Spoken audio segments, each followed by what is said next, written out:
Hello and welcome to the Nordic Testing Days in 2021. I am Kaspar. And I am Harles. And we will be the moderators today. So let's get started. So Harles. Kaspar, yeah. Why are you wearing suit? I haven't had a chance to wear a suit for a whole year now, almost. I think for just one photo occasion. Interesting. I hope you're happy now. Yeah, really comfy compared to the pajamas I got used to. And actually there is one more thing. Today we have 9th birthday. As exactly 9 years ago. We had Nordic Testing Days the first time. So what an occasion, 9 years and exactly the same day.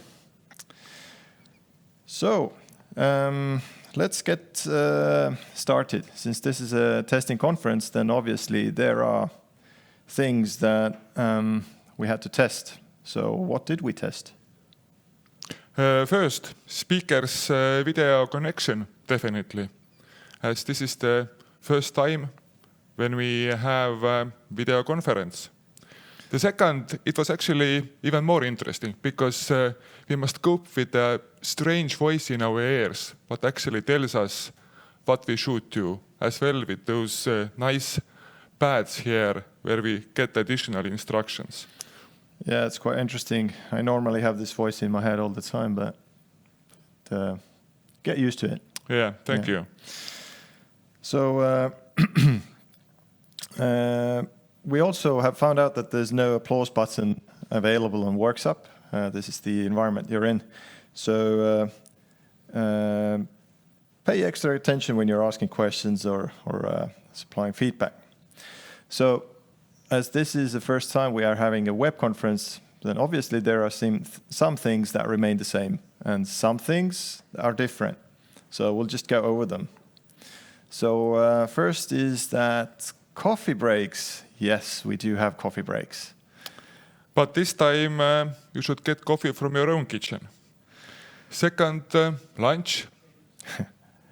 We have lunch. You should get your own as well. We recommend it. Getting hungry otherwise. We usually always tell at the conference where the toilets are. This time we don't know where are yours. Yeah, we hope you know. Also, I think the speakers are very much fond of making changes to their slides at the very last moment. So the good news is that you can still do that. Yes, but they simply will not show up. So good luck there. One thing that is still the same is the room names. Precisely. And Kaspar, do you remember room names? They had some funny Estonian pronunciations. So like this one is black box. This is black box. Yes. There's nothing black here, is it? Actually. It's the ceiling, yeah. Ceiling here. So the second is puupaku room. Do you know how to translate it? Tree trunk room, I think. Something like that. So have fun translating these names with the Google Translate. So I'm sure you will get unpredictable results. What more? Question assurance. Obviously, you're used to having question assurance. That means that we picked someone randomly in the audience and told them to ask a question if there were no volunteers. So we will have question assurance as well. So if you don't ask any questions, then we'll kick you out of the stream. So we've got the power. Yes, and what about emails? So if you're doing your emails during speeches, then we'll notify your boss. So it depends on whether you're supposed to do them or not, obviously. What's the outcome, but good luck. So this year as well, we have some really nice and supportive partners lined up. So we'd sincerely like to thank Rocket Lab, Nortel, Playtech, and LHV, where this current event is streamed from. As always, we also have raffles. So you can win a stream cam from Nortel. So go to the expo area, browse around, see what's up there, and you can find info about the quiz as well. There's one thing that Raffles specifically likes about this year's Expo area. I heard about it before. Cookies. Cookies? Yes. Well, if you're watching this stream, you probably already accepted them. So I hope you like them. Yes, and I hope that you have some cookies available at your desk as well. So let's proceed with practicalities. Questions? Yeah, so next to the agenda, on your right probably, you should see a button Q&A. So if you press that button next to the appropriate talk that you're watching, then you're able to send us questions. These questions will arrive to our iPads, and we can ask the speakers at the end of the speeches all the questions that you supply. Yes. If you lose connection, then you are IT people, and we are sure you are smart enough to solve such kind of problems. If not, then please use your friend's help, and there is available email support@workshop.com. Just write an email and help will come. If you have any complaints, what to do then? So suppose the same email. Just write to info@NordicTestingDays.eu and we'll sort it out. No worries there. But specifically, if you have anyone having trouble logging in or getting access to the stream, then use the Workshop email and they'll quickly get you sorted. And don't worry about missing out on some live events if you absolutely have to. There will be, all the content will be watchable later on after the event. So I think it's time for our first talker, isn't it? Yes, it is. So let's see if this thing actually works now. Vasco, are you there? Ah, here you are. Hey, good morning. Looks like we're... Since this is streamed, maybe good evening. Some sound, Who but knows? I'm not getting any. So first test is failed. Let's see. Can you hear, Raffles? I can hear you. Yeah, I can hear as well now. All right. Can you hear me now? Very well. Yes, yeah. It's much better now. All right. So I said good morning and good evening, just in case somebody's listening at another time. Well, good morning to you as well, because as far as I know, you're in the same time zone as we are. Absolutely. Helsinki, Finland, same time zone as Tallinn, Estonia. Yes, and we can probably even see you from the window if we look hard enough. It's just, you would have to have a pretty high window, though. Well, actually, we do.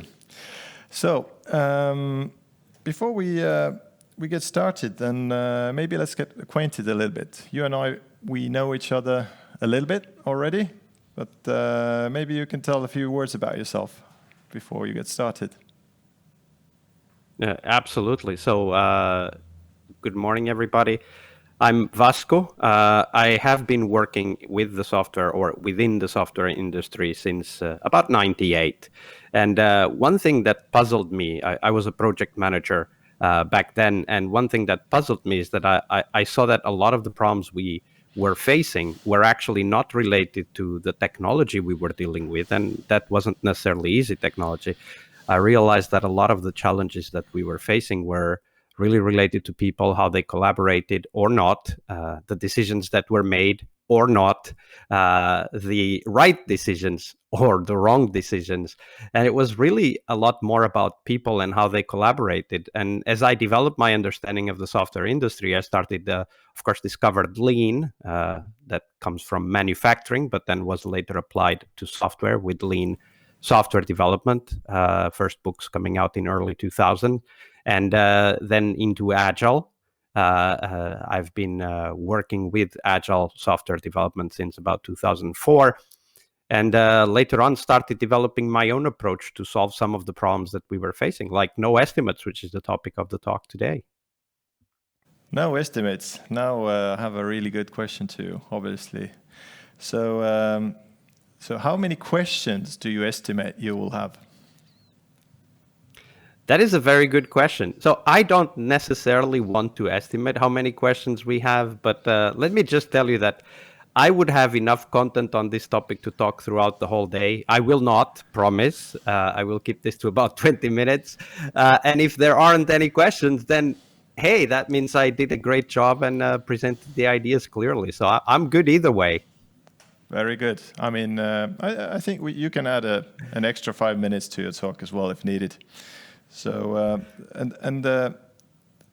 Finland being a neighboring country and all in all, but you don't look Finnish at all. I can tell you that. Where are you from? Yeah, I've heard that before. So I am originally from Portugal, in the sunny south of Europe. However, I have lived in Finland for more than 20 years. So I think I could say I'm almost half Finn by now. I mean, certainly the Portuguese people I know would tell me that. Very good. So the floor is yours, and let's enjoy the show. Well, thank you very much. So today I'm going to talk to you about something that has been bugging me for a long time, and that is, what is the chance of us ever being successful at estimation? And let me just say that being successful means that there's something we get out of it, like some value that we get out of it. And some people in the audience, I'm sure, would say predictability is one value. Others would say that capacity planning is another value. But I hope that today I will be able to show you why all, and I mean all, attempts to improve estimation have and will continue to fail. And of course, I'll talk a little bit about what to do instead. There's also something I have for you, a gift, and that's the book. You will be able to get the book if you go to this URL. So there's a URL shown on the bottom of the image. And if you go to that URL, you are able to download the book. No catch, it's the whole book as it was published. So if you go there, you will be able to see that. I'll show the URL later on again, just in case you want to take note of it. And right now, I think we will focus on the rest of the presentation. So, and I started doing some research about the success, and again, I come to that word, success of estimation. I found out that estimation is not a problem only for software projects. Let me just quote a study from Aalborg University. They looked at 258 major international transport infrastructure. So that's not software, so transport infrastructure between the years of 1927 and 1998. And they found that the actual cost, so the project's cost in the end, were on average 28% higher. And this number is important, we'll come back to it. 28% higher than the estimated costs. Now, think about this. The actual price of the transport infrastructure they built throughout those projects was 28% higher than what they had budgeted. Does that sound similar? Well, if you're working in software, it should sound similar because this is also a very common phenomena in the software world. They also found that 9 out of 10 of these projects, the costs were underestimated, resulting in cost overrun. So even if the average was 28, another important number is this one, 9 out of 10. So nearly 100% of the projects were underestimated.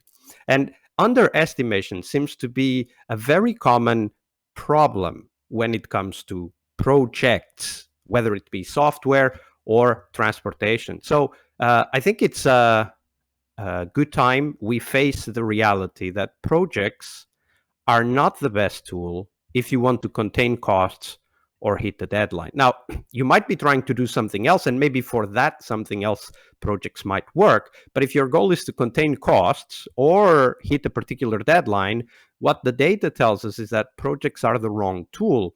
In other words, to translate this into a very simple rule of thumb, projects are a bad investment strategy. It's like you going to the bank, putting some money in the whatever investment portfolio, and being sure you will lose part of that money. It's not that you're unsure whether you will win.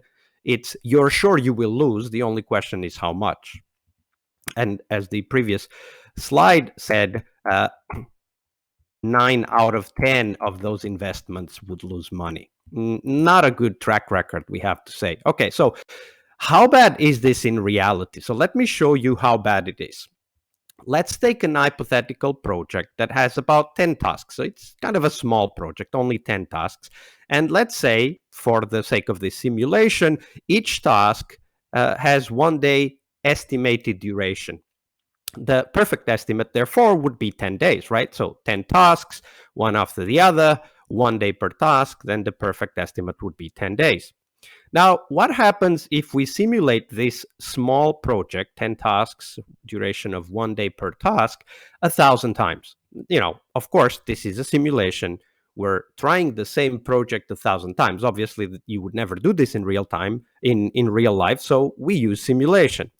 And here's the results of those simulations. Now, let me just say, for those of you who are interested, I use a Weibull distribution for the actual versus estimate results. And if you know a little bit about probability, you know that Weibull distribution is actually quite optimistic because it has a relatively thin tail on the right, meaning that you can't really go completely out of control in a Weibull distribution. In reality, actually, projects can go easily out of control. We'll talk about a few examples later on. But the result of simulating this project 1,000 times, of course, thanks to computers, we can easily do that. It only takes a few seconds, right?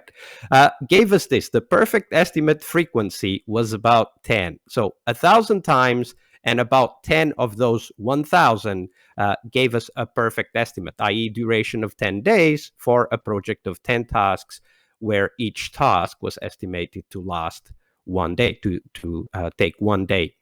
The probability, once you take all the 1,000 simulations, the probability of getting a perfect estimate is about 4.6%. And this is because I accept a delay of 10%. If you take the probability of 10, it would be much lower. But I think, 10% cost overrun, or in this case, schedule overrun, I think that's perfectly okay. That means that only 4.6% of this 1,000 simulations actually ended up giving us what we would call a perfect estimate. To be 50% confident, you would have to give an estimate of 12.37, so about 24% higher than the perfect estimate. And then to be 75% confident, so to be sure that you would be right 75 out of 100 times, you would have to give it a 29% buffer. The median, this is important when it comes to planning the projects, a median project duration would be 12.4. That's 24% higher than the perfect estimate. Now, many of you, and I hope you are indeed saying this, many of you would say that, hey, wait, 10 tasks, that's a toy project. There's no real project that takes only 10 tasks and lasts only 10 days. That's like a sprint, right? That's not a project.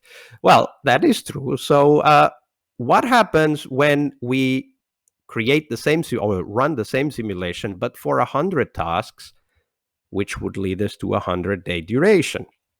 So I did the same simulation, and here's what happens. The minimum project duration, so the fastest out of these 1,000 simulations, the fastest project lasted 116 days, so that's about 17% cost overrun. And to be 50% confident, you would get 24% above, and to be 75% confident, you would go 26% above. check out how the 28% from the first or the second slide is so close to these numbers, right? 28% average cost overrun. But here's the kicker. The probability of a perfect estimate, even giving the 10% margin that we were talking about just a moment ago, the probability of a perfect estimate is 0. Literally 0. Not 1 out of 1,000 was delivered on time. And the median project duration was, again, about 24% higher than the perfect. This is very important because the probability being 0 basically tells you that for any non-trivial project, it is impossible, let me repeat that, it is impossible to deliver that project on time. Now, I'm sure some of you are saying, hey, wait a minute, I've been in projects that were delivered on time, and that's great. But when you look back, and I did that in my own projects, when you look back at the history of that project, you will probably find that you were very strict, indeed ruthless, about managing the scope of that project. And that's an important understanding, right? In this simulation, there is no scope management. There's only 100 tasks. There's no added tasks in the middle of the project, which you will have. There's no removing tasks in the middle of the project, which you can do. So it's a very important aspect of this. We'll come back to that. But if you were to execute a project as planned at the start of the project, the probability of delivering that project on time would be 0. And this gives us a very important insight right out of the bat, which is that only people deliver projects on time. There's no project management methodology ever that could do that for you, right? It's not by chance that over time the project management community developed the concept of a change control board. There's two aspects to that. First, not let anything new come in. And second, take as much of what was there out so that you can deliver on time. That's what change control boards do all the time.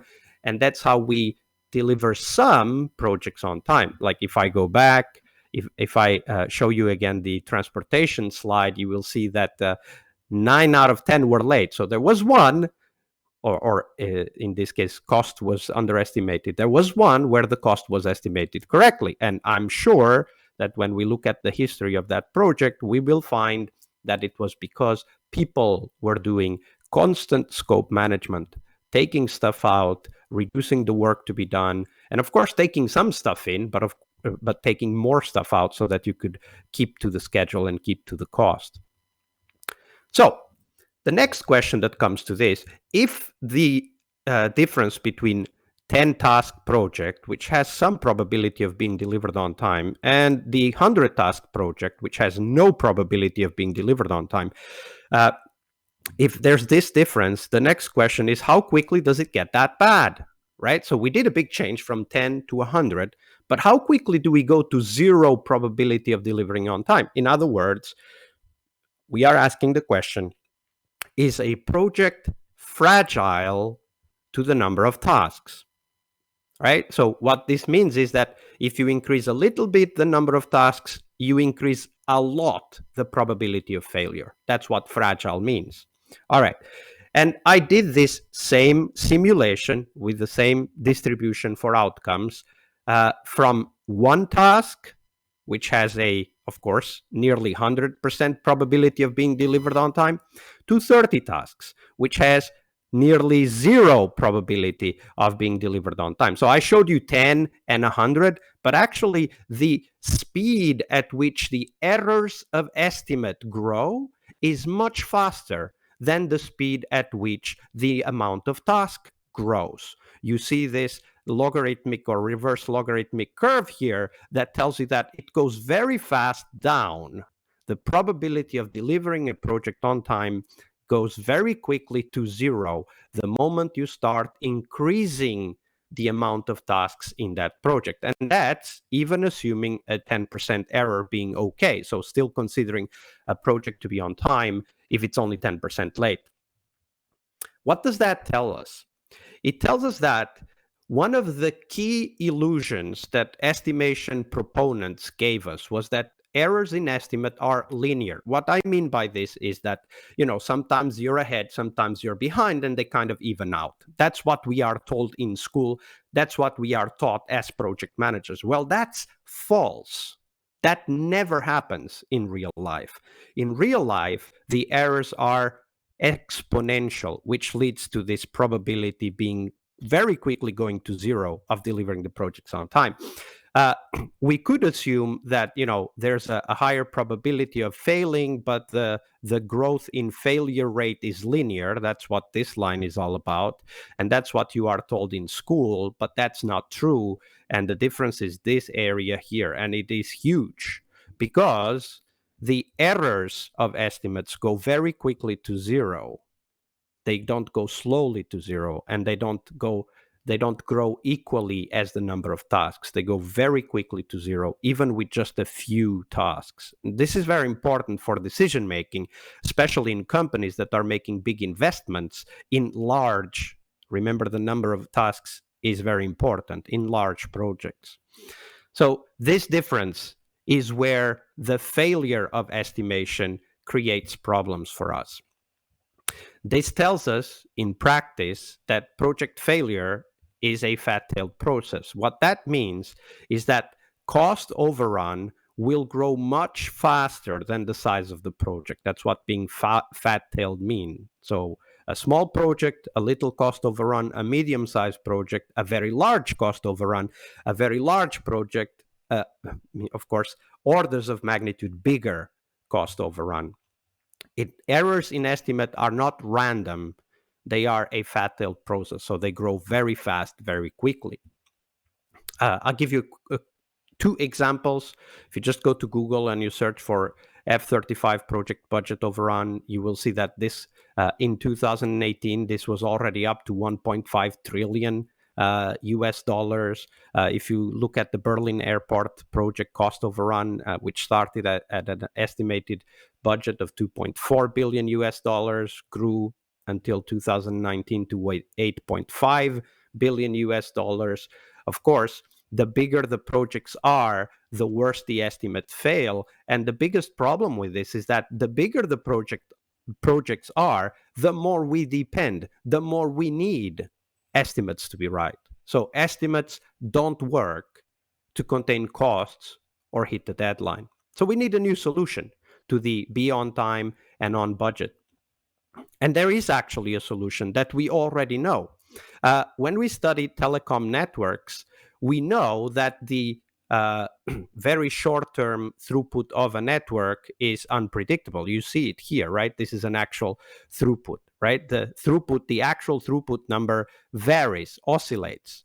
That's okay, because over time, we see how that behaves, and we can make important and useful predictions about the throughput of the network. In fact, that's the only reason you're seeing this presentation. If we were not able to do this, we wouldn't do video on the internet.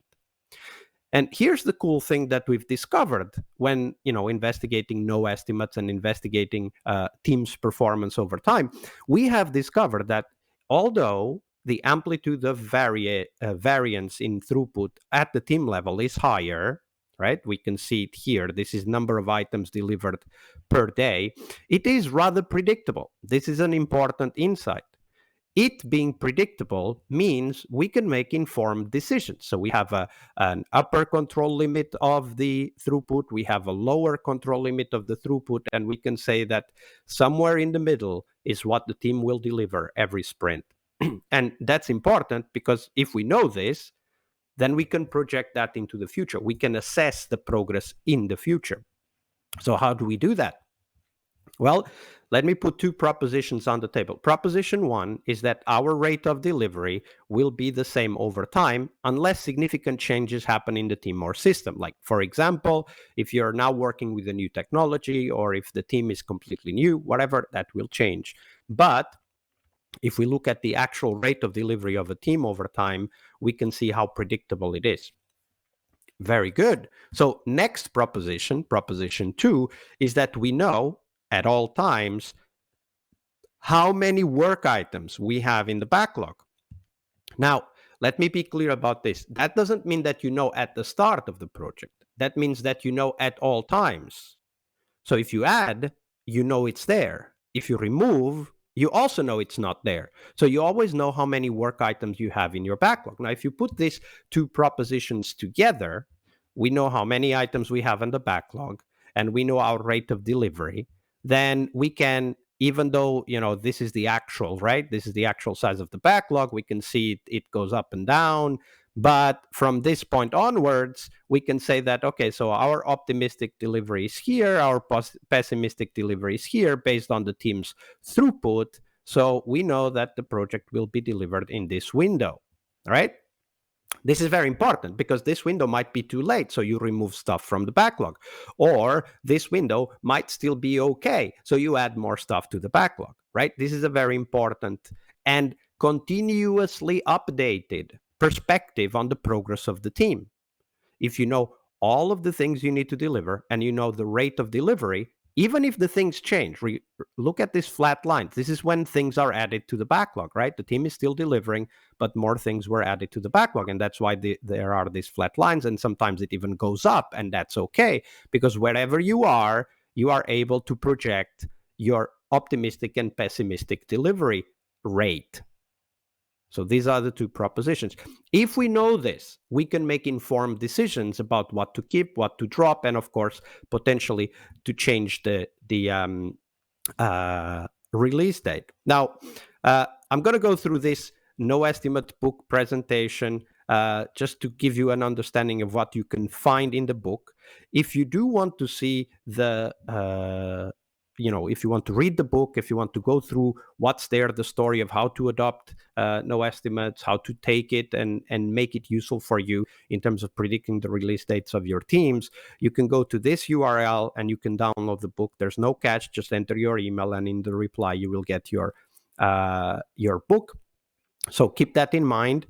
And I'm sure there are a lot of questions that are already answered in the book. That is why I wrote the book. And so this gives you an opportunity to read through and understand, okay, so, what are the problems and how did they solve them? And, how does it make sense in my own context? So go to that URL and you will be able to download the book.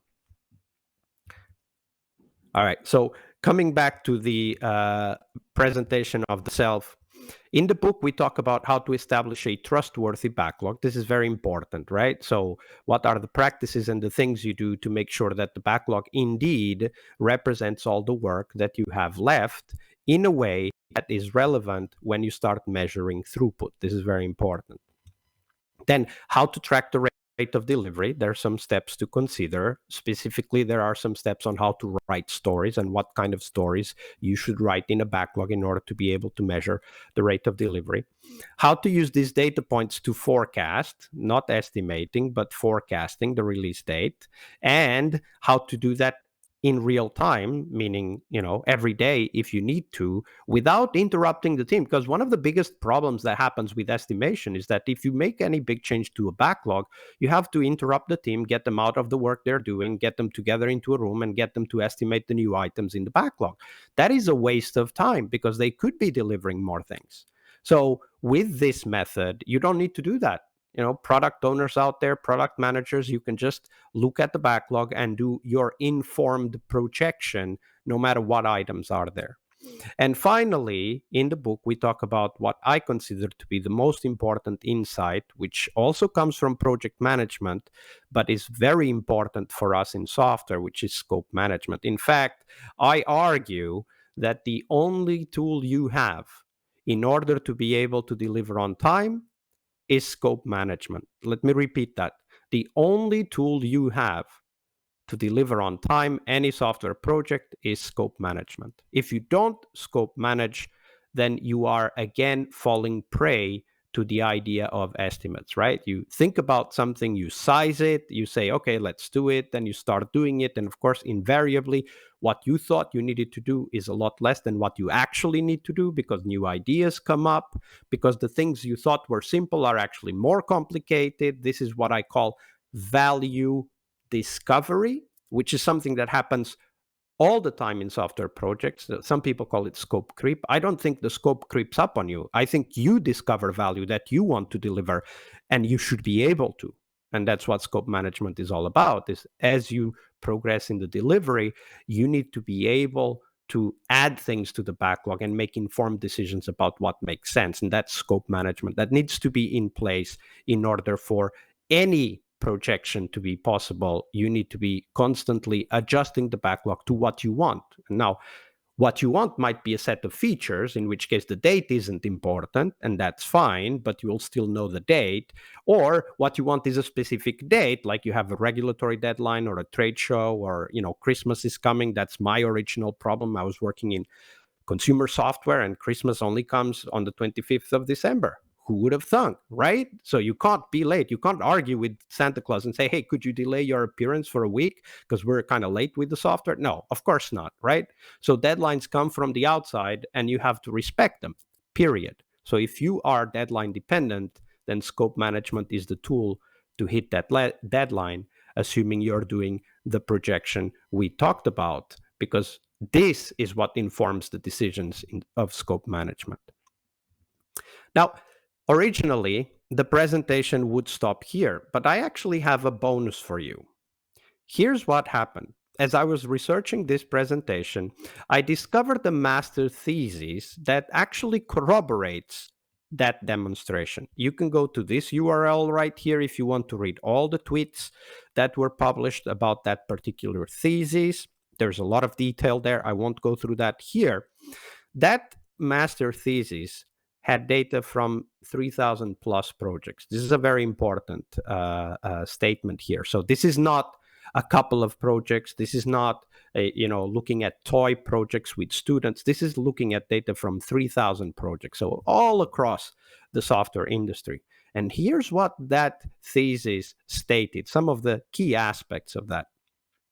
One of the things they said is outliers. Outliers are projects that are so late, so out of control, that the researchers of estimation remove them from the data set so as to not have them influence their assessment of how good estimates are. Well, too bad. That's how reality works. Reality has outliers. Okay, so the outliers were so frequent that removing the outliers practically means that the result of estimation research is useless. That's the phrase. They phrase it like this: outliers are so frequent that the noise that they provide, according to researchers, drowns out the signal. So signal meaning, projects that are well behaved, noise meaning the outliers, but there's so many outliers that if you take them out, actually what you're doing, what you thought was the signal, is not. It's the noise that is the signal, meaning the outliers are the most important insight from research on estimates. There's so many outliers that even if you have data from actuals, you don't really know if you will be late, because the outliers are only visible too late and have a huge impact on delays. Now, this particular conclusion is something that I'm sure many of you in the audience have experienced, which is that everything is going well up to a point, and then at that point, you discover the project is late. And at that point, it becomes impossible to backtrack and make it go on time, because the outlier, so the surprise, is so big that it affects a lot of aspects of the software. Now, there's many aspects to this. The waterfall project management culture has a joke, right? I just finished, so my project is 90% done. That's the first part of the phrase. My project is 90% done. I hope the second half goes as well as the first 90%. Now, of course, if you're paying attention, you will know that, of course, you can't have another half after 90%. But that's the reality of projects that rely on estimates. Now, the other highlight, the highlight number 2, is actually from a company, Kmart, that may have gone bankrupt, at least in part, due to a failed 1.4 billion USD IT project. That's $1.4 billion IT projects. This is one more case where the estimation they used did not at all save a company, and I would argue probably doomed the company. Indeed, the errors were so large that the company went bust. Now, think about this for a moment. In 2000, the company launched the project, which was 1.4 billion IT modernization. I'm sure many of you are considering doing an IT modernization project of your own. Take this as a warning sign. Despite posting a loss of 244 million, they went bankrupt. Look at the size of the IT project. Look at the bankruptcy loss. This is huge.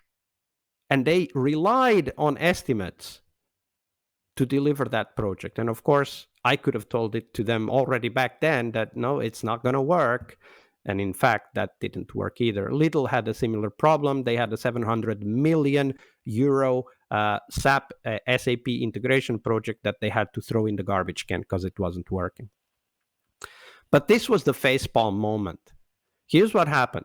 Researchers, so estimation researchers, when faced with a large amount of extreme, this is very important, extreme cost or schedule overrun in IT projects, they chose to ignore those and use only the observations that fit the normal distribution. Normal distributions are thin tail. This is very important because, as we were discussing early on, the projects and the behavior of cost overrun is fat tail. So it does not follow a normal distribution. It is not thin tailed. So they said, okay, these are so badly wrong. They went so much over their initially estimated cost that we're not going to consider them when evaluating the effectiveness of estimation. But what that meant was that they were hiding, they were lying, they were hiding the fat-tailedness of estimation errors. This is incredibly important. There's more details here from that thesis. This is incredibly important because this tells you one thing. The only reason why we believe estimates can actually work is because the people in academia studying and researching estimates have been hiding the fact that they don't work. And for me, that's a very significant insight that I want you to think about as we go into the Q&A session.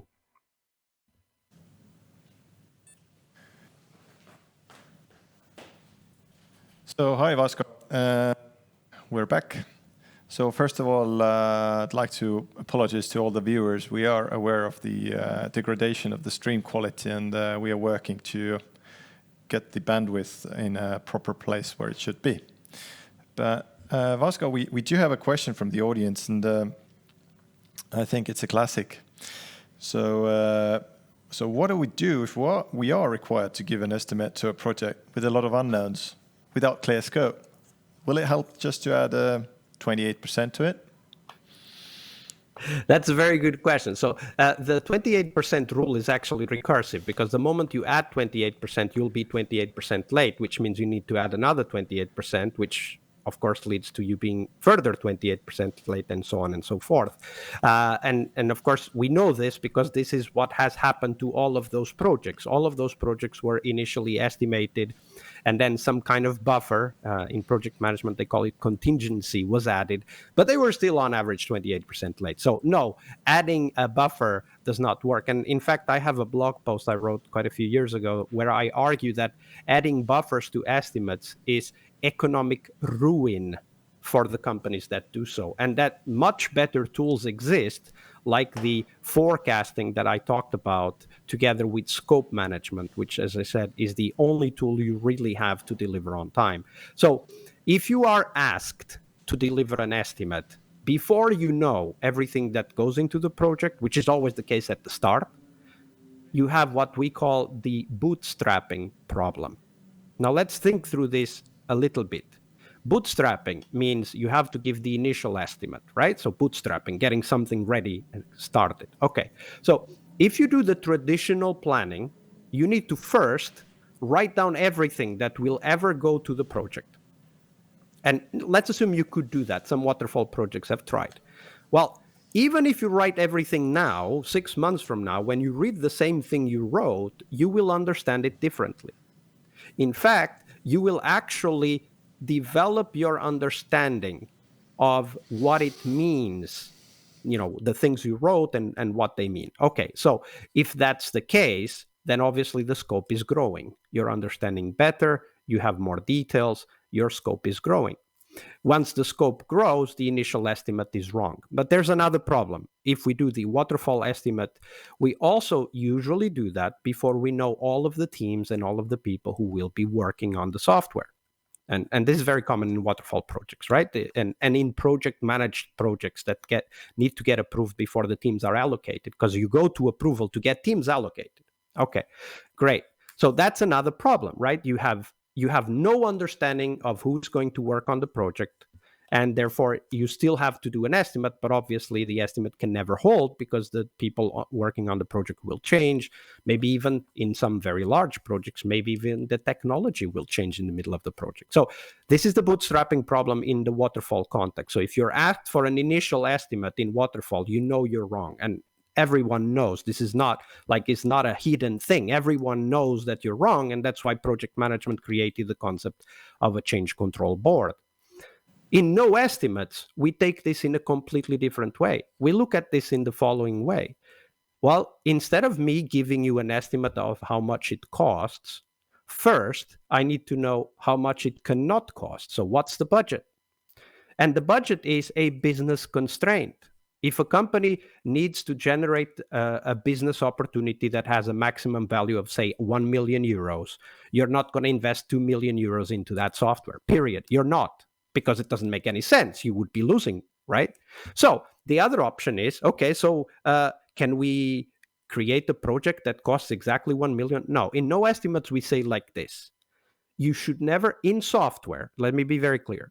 This is not road or build or bridge building. In software, you should only plan to invest about 10% of the return you expect. And here's the reason. The delivery of the software is only a small part of the actual cost in the life cycle of the software. The life cycle of the software determines that the cost of maintaining a successful piece of software is mostly on the maintenance phase. So you need to be aware of that. So you can't put all the budget into the first delivery. Now, that gives us what I would call an investment box, meaning that you can't spend more than X. And this is what Agile is so perfect at. Given that you have limited time and a limited budget, what is the maximum value, not the maximum amount of features, the maximum value we can deliver in that particular box, which is time and budget? And in no estimates, what we do is very simple. We look at the team's development over the first 2 to 3 sprints, right? We evaluate the rate of delivery for the first 2 to 3 sprints. Now, having decided we will not invest more than X, now we know after the first 2 or 3 sprints, we know what's the rate of delivery. And then we use the projection method that I talked about in this presentation. Now, let me be very clear that what I'm doing here, this no estimates solution to that question, is that the cost and duration of a project should be set by the business, not IT, because it's not up to IT to tell the business how much something costs. It's up to the business to tell IT how much it can cost and still be valuable. So going back at it, how does what if IT is wrong? I mean, essentially what you're saying is that in most cases, life is unpredictable. So the real question is how to make it predictable. And the even harder question is, how do you go to a boardroom and say that we're going to invest, say, 1 million euros on implementing a piece of software, but we don't know how much effort it will take? Because there's always the effort question on the play. So in the end, you come down to the estimates again. So the effort question is very easy to answer, right? So first, if you already know how much it can cost, what's the top end of the cost limit, you know how much you can have, how many people you can have working on it. Because in software development, and this is a very important aspect, we don't explore it here, but if you want to know more, you can go to scrummastertoolbox.org and search for lean and agile financial planning, and we talk about that there. IT is a provider of development capacity, and capacity has a fixed cost. Now, in many project-based organizations, which is many out there, they will not look at IT as capacity. They will look at IT as investment, and therefore they will capitalize the expenditure on IT. This is a big problem because that's not how IT works. You can't just quickly spin 10 new IT teams like you can quickly buy 200 kilos of stone to make a road. How IT works. It takes time and effort to scale up the capacity in IT. So actually, what intelligent and smart boards are doing is deciding how to invest the capacity they have. And of course, how to manage that capacity, because you can improve or increase capacity over time. It just takes time, and you can't depend on it because it might not come your way. Many companies out there are in a hurry trying to hire people with certain skills, and they can't because it takes time to hire. And then you work some people might decide to go and outsource some of it and work with an external partner, which is great. It's a great idea. But if you have never worked with that partner, or if that partner keeps on changing the teams that work with you, you still don't have predictable capacity. So a much better approach is to slowly build up capacity, but always be measuring that capacity in what I call the rate of delivery. So how many epics we deliver per quarter, how many features we deliver per month, how many stories we deliver per sprint. And then this is the key aspect, scope management, product management is one of the key roles and the key functions here to size the backlogs to fit the available capacity. And if you measure the rate of delivery, that's very easy. If you know how many epics you deliver per quarter, you know for sure how many epics you can have in the backlog. Now, I'm working with a client right now that is delivering between 30 and 40 epics per quarter, reliably. And there are still people in the company that want to prioritize 120 epics. And that doesn't make any sense because you know that you can't go through those epics in one quarter. So between 30 and 40 is what the teams have delivered over the past 2 years or so. I mean, sometimes it was 27, sometimes it was 42, but it's between 30 and 40. And that is incredibly valuable information for us to make decisions at board level. So there's one question, I don't know how you will take it. What about project budget? You sort of actually handled it, but maybe you can elaborate a little bit on that. Yeah, that's a very good question. So first of all, one of my main arguments is that project management is a failed method if your goal is to contain cost or hit a deadline. So let me just repeat that so it makes it clear. If you use project management and your goal is to hit a deadline or to contain cost, you will fail in a very large percentage of occasions. In fact, in the example that I gave at the start of the presentation, it was 9 out of 10. So coming back to project budget. Project budget is a concept that comes from capital expenditure, right? You need to budget something in advance and chalk it up to investment. And then you put some goodwill in the balance sheet to make it look like that investment will have a return at some point, whatever that might be. And of course, then we have a lot of write-offs. What I argue for is that IT is actually operational cost. And we know this because a lot of IT investment is on maintenance of existing products. We know this already. That's not novelty. But we keep on putting it under the capital investment or capital expenditure line item, which is wrong. Now, project budgets are created because of that, to create an illusion of an investment that will deliver an illusion of a return.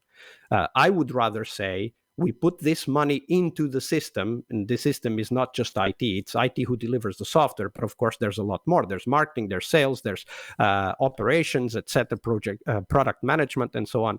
So I would suggest the following. I would suggest that instead of using project budgets, I would suggest we use product budgets.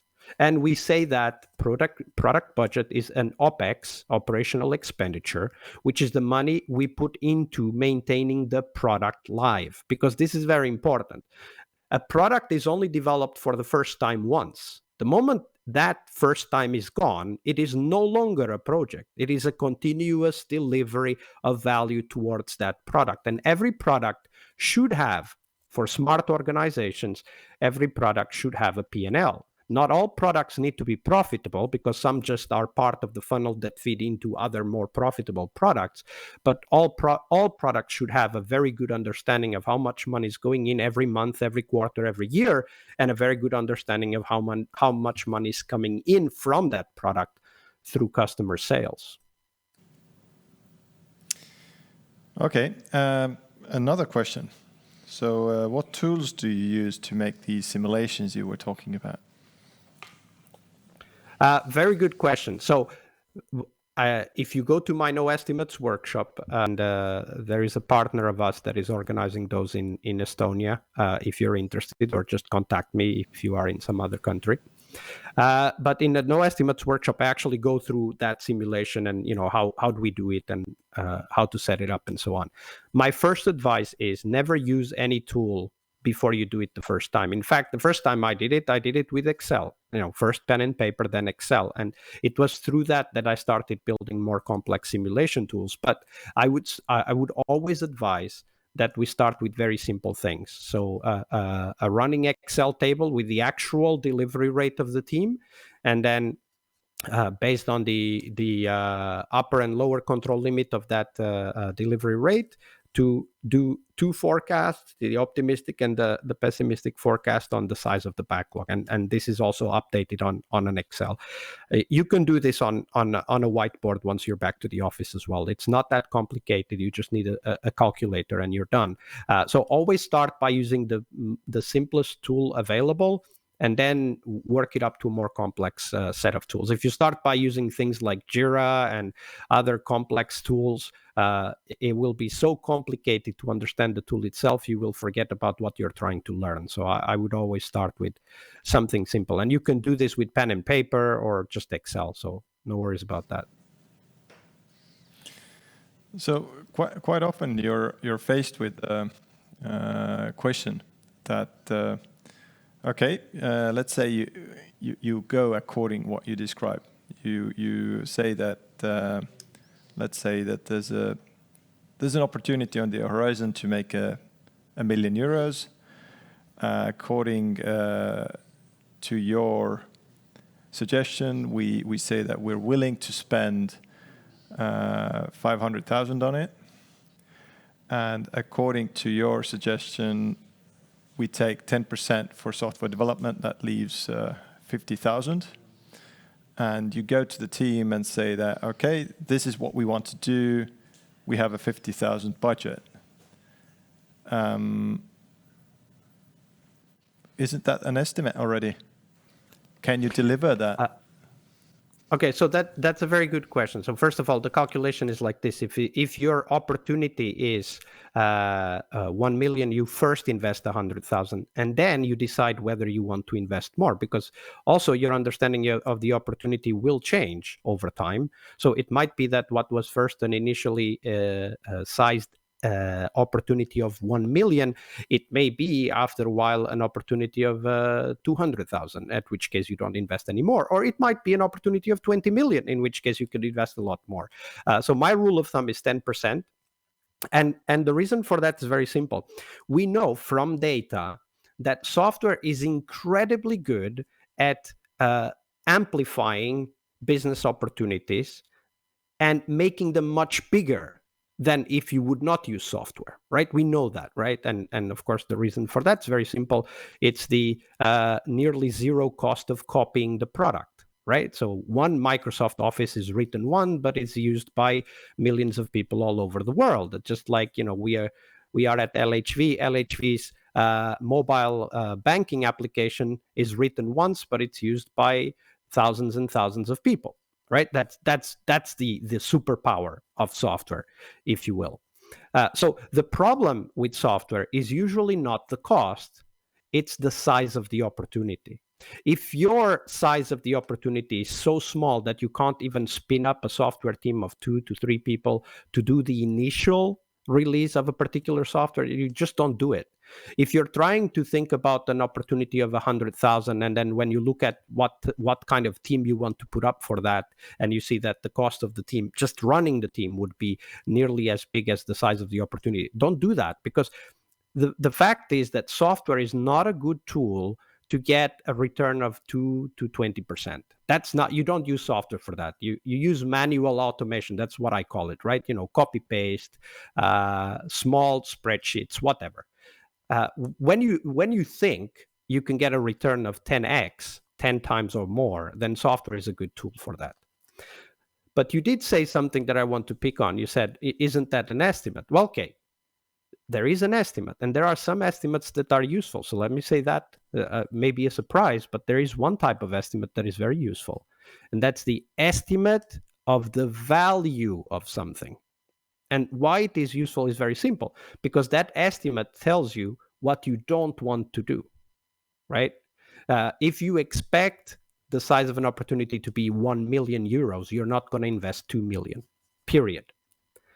But if you define the opportunity as a list of features, which is what many projects do, they don't size the opportunity, they size the list of features. And you are wrong, 9 out of 10 times you will be wrong, and on average 28%. Then you start losing money. And this is the problem. So the solution for us, software companies, software product companies, is very simple. Invest 10% into that software, 10% of the size of the opportunity. At that point, decide whether you want to invest another 10%, right? And by the way, this already is done in investment strategies. There's investment strategies that are exactly like that. You invest a certain amount of money, and then based on the performance of that money, you decide to invest more or less, right? So that's already there. We already know that this is a valid investment strategy. And my suggestion is that project management is not a valid investment strategy for software projects, but rather the Kelly criterion, which is the strategy that I was talking about in investment side. The Kelly criterion is a great investment strategy also for software projects, which affects how you define budgets, which affects what you expect the cost to be, or how you expect the cost to be managed, which is incrementally with small self-contained investments.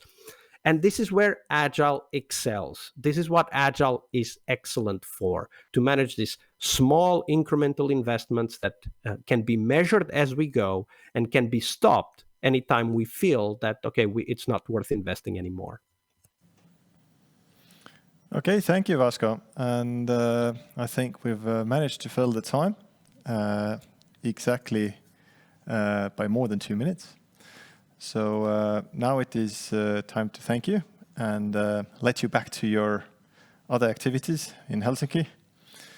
Thank you for joining us. And thank you very much for the opportunity. Yeah, it was a pleasure having you here. Thanks a lot. Normally you would hear an applause at the moment we are in the studio. So thanks and bye. Now we are moving to a little coffee break. We will continue in half an hour. And in the meanwhile, we'll try to sort out the little bandwidth issues we seem to be having with the stream. See you soon.